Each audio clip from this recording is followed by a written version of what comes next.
Let's break down XRP and XLM, and by the end of this video, you're going to know how these two big players could rewrite the rules of finance. So let's take it back to 2012. Bitcoin was trading at just $13, and most people assumed it was just magical internet money. But one person, Jed McCaleb, envisioned a different future. After selling his exchange, Mt. Gox, he had a bigger vision: to make international money transfers as simple as sending an email. This concept resulted in the birth of Ripple, XRP, and the XRP ledger. But here's where things get interesting. Just 2 years later, Jed quits Ripple and launches Stellar, XLM, and Hyperledger. For some reason, he goes the other way, but you'll find out why that matters later. But let's start with Ripple. So, Ripple has an amazing tale. Consider the present international banking system. It's old, rusty, crappy, costs a lot of money to send money over it. That's what SWIFT is. SWIFT hasn't been upgraded since the 1970s. And Ripple examined this system and concluded they could do it better.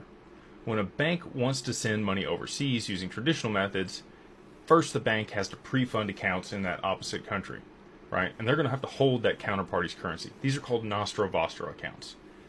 And that locks up about $27 trillion in the current banking system, holding counterparty currencies that may be hyperinflating, which most people don't want to do. This is where Ripple comes in. Ripple uses XRP and completely removes the need for that. So banks can move money quickly using their technology, and it eliminates those Nostro Vostro accounts, freeing up $27 trillion around the world that banks can use for other reasons.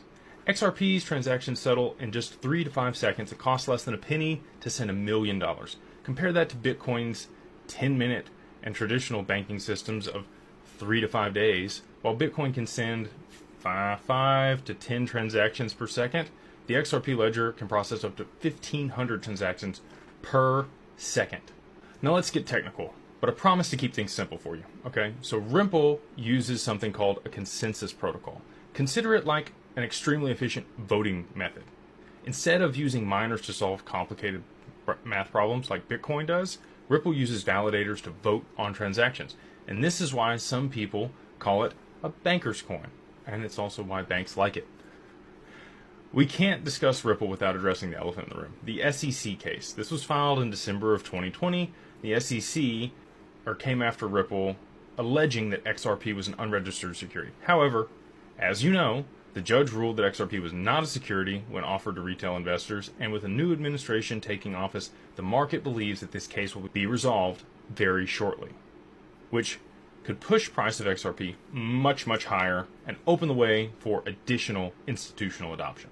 Now, let's talk about Stellar. While Ripple was battling the SEC in court, Stellar took a completely different path. Their mission is designed for banking the unbanked, bringing financial services to the 1.7 billion people who've never had a bank account. That's what really sets Stellar apart. It emphasizes on financial inclusion. Imagine you're a worker in the United States trying to send money back to your home in the Philippines. Okay? Fees for standard service might be as high as 10%. You're going to work a whole month just to pay the fees to send money back to your family. Stellar allows you to transmit the same money for a fraction of a cent. And it gets there in seconds, not days. Stellar's technology uses something very similar called the Stellar Consensus Protocol, which is like a more democratic version of Ripple's system. Instead of relying on a few trusted validators, Stellar allows anyone to participate in transaction validation. But here's the clever part. Participants choose who they trust, creating what they call trust circles. It's like having multiple groups of friends vouching for transactions instead of just one central authority. Now let me show you the difference in real life as these things play out. So Ripple has partnered with over 300 financial institutions, including giants like Santander and Bank of America. They're even working with central banks on digital currencies, which is huge. Meanwhile, Stellar has been quietly revolutionizing remittance and microfinance. They partnered with MoneyGram to use a stablecoin-based payment bridge, while they're working with Ukraine on their digital currency project. Different approach, equally impressive results.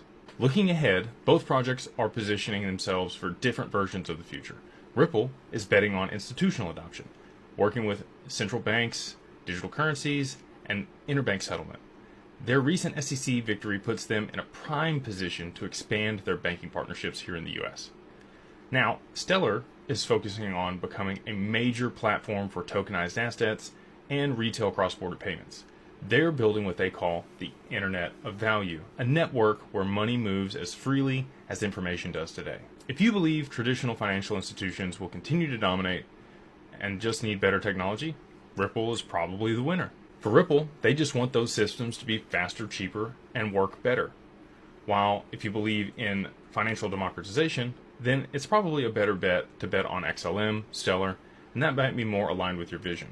They're not trying to replace banks, they're just trying to make them an option for everyday people instead of the main thing that they use. So look, whether you're on Team XRP or Team XLM, one thing's clear.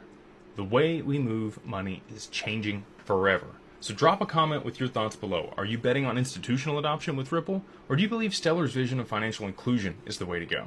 If you found value in this breakdown, you know what to do. Smash that like button, subscribe, and we'll see you